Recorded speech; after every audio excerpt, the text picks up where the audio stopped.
Sahabat-sahabat Murojaah Channel dimanapun kalian berada, pada segmen ini izinkan kami kembali berbagi informasi terkait ritual pengusiran roh jahat yang ada di berbagai belahan dunia.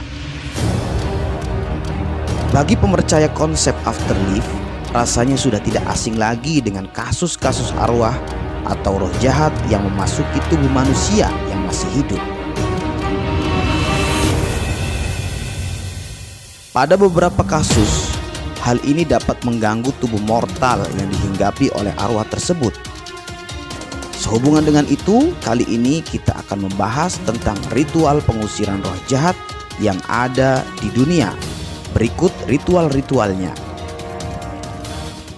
5 ritual pengusir roh jahat di dunia. Eksorsisme. Eksorsisme adalah praktik yang dilakukan oleh seseorang eksorsis untuk mengusir setan atau roh jahat dari seseorang atau suatu tempat yang dipercaya sedang dirasuki. Praktik ini sudah cukup tua dan menjadi bagian dari sistem kepercayaan di berbagai negara. Eksorsis adalah seseorang rohaniwan atau seseorang yang dipercaya memiliki kekuatan atau kemampuan khusus. Dalam ritualnya, eksorsis biasanya menggunakan doa-doa, mantra, gerak-gerik, simbol, gambar atau patung orang suci, jimat, dan yang lainnya untuk mengusir roh jahat.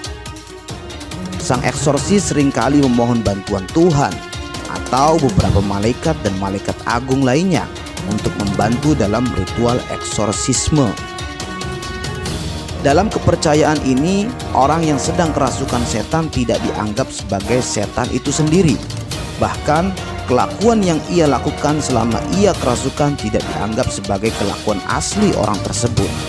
Oleh karena itu, eksorsisme lebih dianggap sebagai suatu penyembuhan daripada suatu hukuman. Ritual ini juga memastikan bahwa tidak akan terjadi kekerasan terhadap diri orang yang kerasukan. Apabila ada potensi terjadinya kekerasan, maka orang yang sedang kerasukan itu biasanya akan direbahkan dan diikat untuk menghindari penyiksaan terhadap dirinya sendiri. Ruqyah. Ruqyah bagi umat agama Islam biasanya dikenal sebagai perlindungan terhadap roh jahat. Tetapi tidak hanya itu, ruqyah ternyata juga dapat digunakan bagi orang yang ingin sembuh dari penyakitnya. Sesuai dengan maknanya, ruqyah dilakukan dengan cara membaca doa serta bacaan-bacaan yang bertujuan untuk meminta tolong dan perlindungan kepada Allah yang Maha Esa. Kemudian doa atau bacaan itu disertai dengan sebuah tiupan dari mulut kedua telapak tangan atau anggota tubuh orang yang meruqyah atau yang diruqyah. Tentunya, syarat ruqyah yang paling utama adalah doa dan bacaan yang bersumber dari Al-Quran dan Sunnah. Dalam agama Islam, ruqyah memiliki syarat antara lain bacaan ruqyah dengan menggunakan ayat-ayat Al-Quran, doa yang syar'i atau yang tidak bertentangan dengan syariat, menggunakan bahasa Arab kecuali tidak mampu menggunakannya, tidak bergantung sepenuhnya pada ruqyah, tidak mengandung doa atau permintaan kepada selain Allah, semisal kepada malaikat, jin, atau makhluk-makhluk lainnya.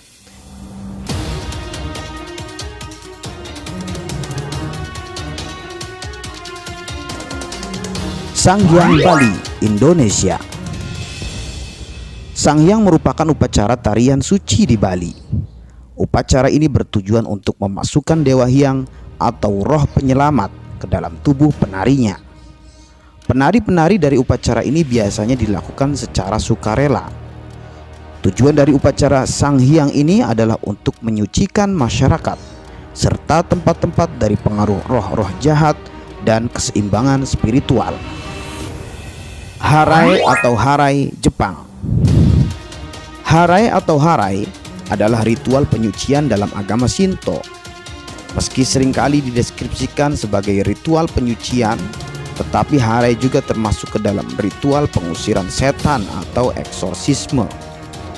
Tujuan dari upacara ini adalah untuk menyucikan manusia tempat atau benda dari kotorannya jiwa atas dosa-dosa yang disebut dengan sumi, dan najis yang disebut dengan kegare.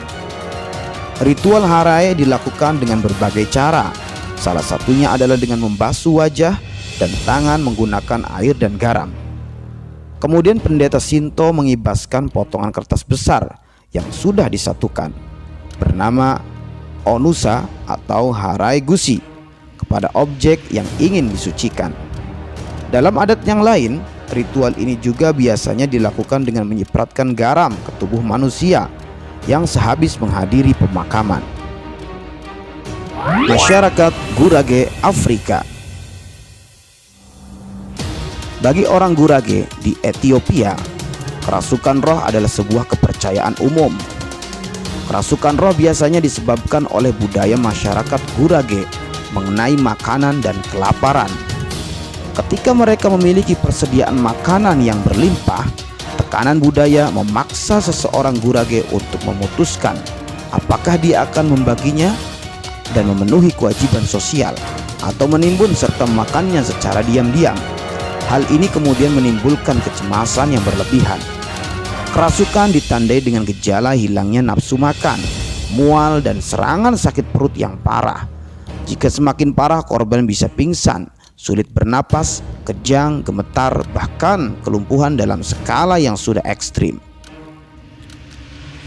Jika korban tidak bisa sembuh secara alami, dukun atau sagwara akan dipanggil. Setelah sagwara menentukan nama roh melalui ramalan singkat, dia akan melakukan ritual rutin untuk mengusir roh tersebut. Ritual ini ditandai dengan sesembahan hidangan yang terbuat dari pohon ensete, tanaman sejenis jantung pisang, mentega, dan cabai merah. Selama ritual ini, kepala pasien ditutup dengan kain dan pasien kemudian akan memakan sesembahan. Sementara peserta ritual lainnya berpartisipasi dengan menyerukan nyanyian pemujaan. Ritual ini tidak bisa menyembuhkan pasien secara menyeluruh, tetapi ritual ini berfungsi untuk menghubungkan sagwara dengan roh yang memasuki tubuh pasien, sehingga nantinya roh dapat meninggalkan tubuh pasien dengan sendirinya. Nah, itulah sahabat-sahabat, beberapa ritual pengusir roh jahat yang ada di dunia. Meskipun adanya perbedaan cara di dalamnya, tetapi ritual-ritual tersebut memiliki inti utama, yaitu sucinya jiwa, raga, dan hati para umatnya.